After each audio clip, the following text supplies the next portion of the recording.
Kembara Merdeka, Jalur Gemilang. Hari ke-7.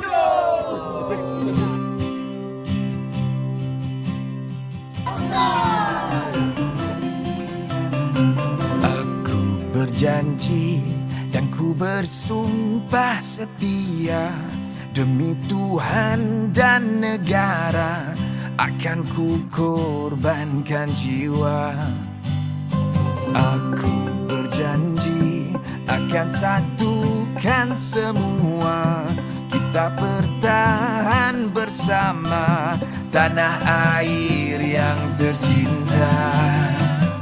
Semangat wajah kan ku bertaruhkan nyawa, demi sejahtera semua negaraku yang merdeka. Terus melangkah, tetap terpahat di dada, kita sejahtera bersama Malaysia. Hari ini kita dapat lihat program ini juga memberi manfaat kepada masyarakat di luar-luar bandar terutamanya, dengan digabung sekali ya, bersempena dengan Kembara Jalur Gemilang. Kita juga melaksanakan membuka kaunter-kaunter perkhidmatan, bantuan-bantuan seperti syukur dan sebagainya, untuk memudahkan masyarakatnya sekali untuk berurusan. Dan saya harapkan program ini dapat diteruskan di daerah-daerah lain bagi membolehkan penyampaian perkhidmatan kerajaan itu lebih cekap dan efisien.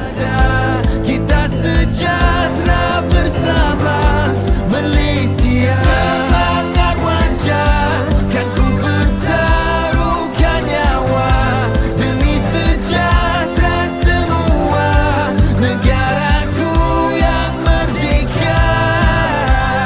Terus melangkah, tetap terpahat di dada, kita sejahtera bersama Malaysia.